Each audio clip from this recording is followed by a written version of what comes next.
मंगल भवन मंगल हारी।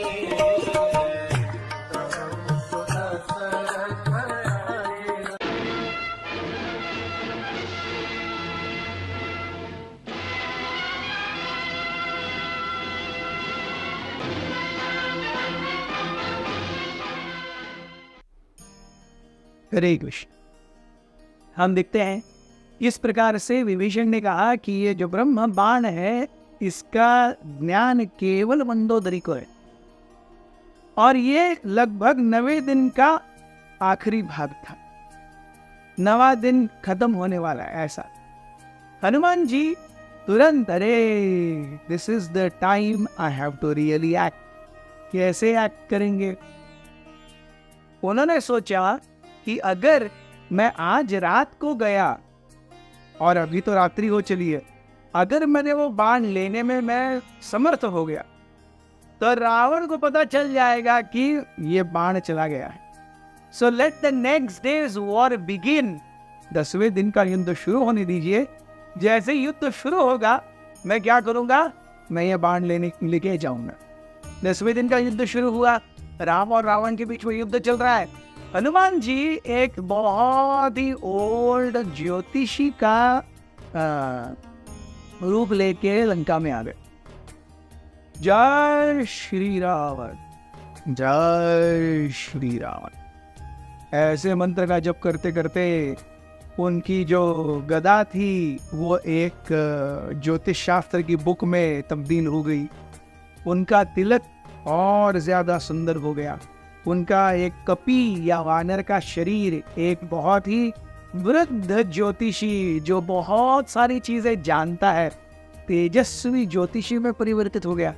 एकदम सिंपल कपड़े परिधान किए, जिसके ऊपर वृद्धत्व ने अपना ग्रास कर लिया हो।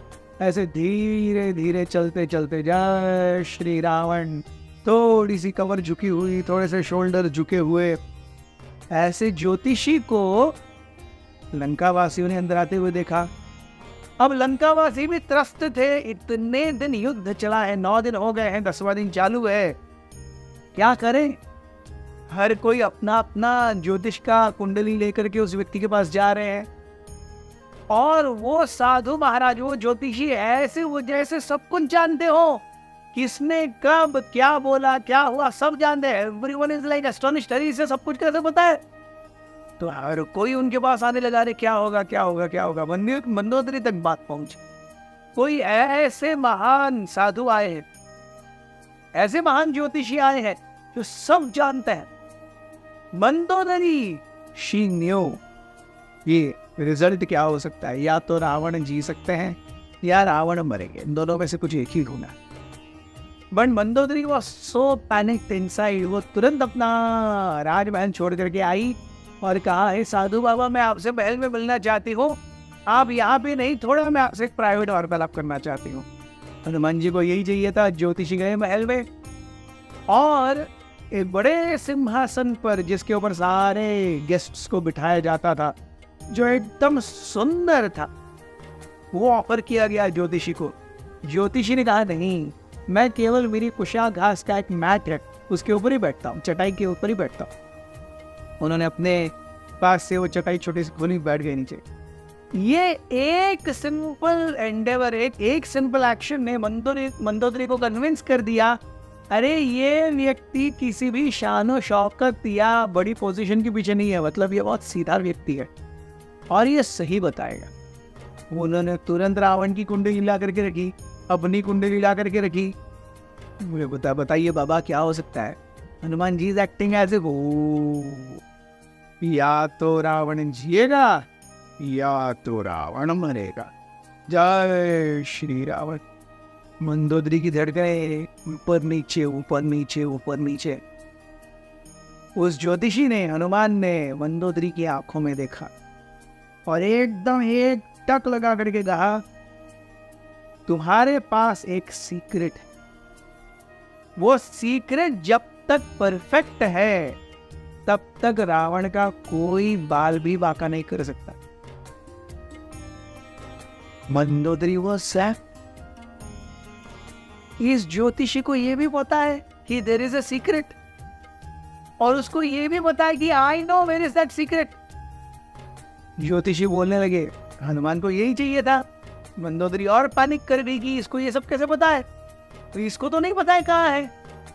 तो मंदोदरी कहने लगी, सॉरी ज्योतिषी कहते हैं, हनुमान जी कहते हैं, आर यू श्योर विभीषण को पता नहीं है? क्योंकि विभीषण अब आपके साथ नहीं रहा, वो शत्रु से जाके मिल गया है। Do you really think that the secret is safe? Mandodari इतनी पैनिक हो गई, उन्होंने कहा अरे विभीषण को कुछ पता नहीं है, अरे वो जो सीक्रेट है वो इसी ग्लास के खंबे के अंदर है। जैसे ही बोला there was a loud sound, bang, वो ग्लास का पिलर टूट गया, उसके अंदर से बाण लेकर के हनुमान जी जूम, हनुमान जी ब्रह्म बाण लेकर के सीधे राम के पास गए। राम ने अपने कोदंड पर उस ब्रह्म बाण को लिया और रावण की नाभि पर एम करके मारा। शुभ, रावण के हृदय का जो अमृत कलश था सूख गया। And with one single arrow, Ravan was destroyed. Thank you very much. Very